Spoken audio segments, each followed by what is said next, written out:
দেশের আলেম ওলামাদের সাথে প্রধানমন্ত্রীর ইফতার অনুষ্ঠান এবং সেই অনুষ্ঠানে সাধারণ মানুষের যে নজরটি কেড়েছে সেটা হচ্ছে আ বর্তমান প্রধানমন্ত্রী জনাব তারেক রহমান। তিনি ধর্মীয় আলেম ওলামাদের সাথে যে সৌজন্যতা দেখিয়েছেন, যে ব্যবহার করেছেন, যে সুন্দর আচরণ করেছেন, এটি একটি অনন্য নিদর্শন কিন্তু তিনি দেখিয়েছেন।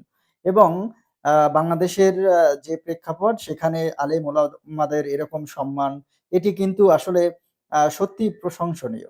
আমরা যে দেখেছি বর্তমান প্রধানমন্ত্রীর পিতা এবং মাতা তারাও কিন্তু ধর্মীয় যে গুরুজন রয়েছেন, আলেম ওলামা রয়েছেন তাদেরকে খুবই সম্মান করেছেন এবং বর্তমান প্রধানমন্ত্রী তিনিও যেভাবে ধর্মীয় নেতাদের সাথে বা ধর্মীয় যে আমাদের হুজুর আমরা যাদেরকে বলি, তো তাদের সাথে যেভাবে বিনয়ের সাথে কথা বলেছেন, দাঁড়িয়ে থেকে তিনি কথা বলেছেন। তিনি দাঁড়ানো ছিলেন এবং আমাদের আলেম ওলামারা শায়েখ আহমাদুল্লাহ সহ যারা ছিলেন সেখানে তারা কিন্তু চেয়ারে বসা ছিল। আর প্রধানমন্ত্রী সেখানে দাঁড়িয়ে কথা বলেছেন এবং তার এই যে কথা বলা, তার যে তাদের কথা কাছ থেকে কথা শোনা, এগুলো কোনোটার ভিতরেই কিন্তু আমরা তার অহমিকা বা দাম্ভিকতা দেখিনি।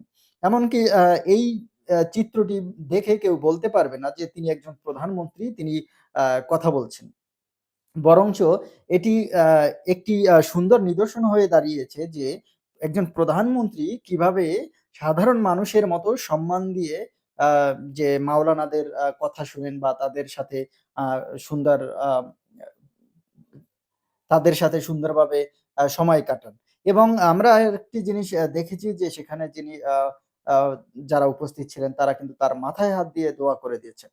এই যে নিদর্শন আবার এটা নিয়ে অনেকে সমালোচনা করে যে অনেকে বলছেন যে একজন প্রধানমন্ত্রী এসেছেন তাকে দাঁড়িয়ে অন্তত সম্মান জানানো যেতে পারে। এই দিকে না গেলাম বা এই বিষয়টি নিয়ে আমরা আলোচনা না করলাম। বাট যেটি যে একজন মানুষের কাছ থেকে আমরা যেটি প্রত্যাশা করি যে তিনি আলেম ওলামাদের সম্মান করবেন, বড়দের সাথে সুন্দরভাবে ব্যবহার করবেন। একজন প্রধানমন্ত্রী কিন্তু সেই উদাহরণটি দিয়ে দিয়েছে। এবং এটিই কিন্তু একটি চরম শিক্ষা হতে পারে সমাজের জন্য বা দেশের যারা নীতি নির্ধারক থাকেন তাদের জন্য।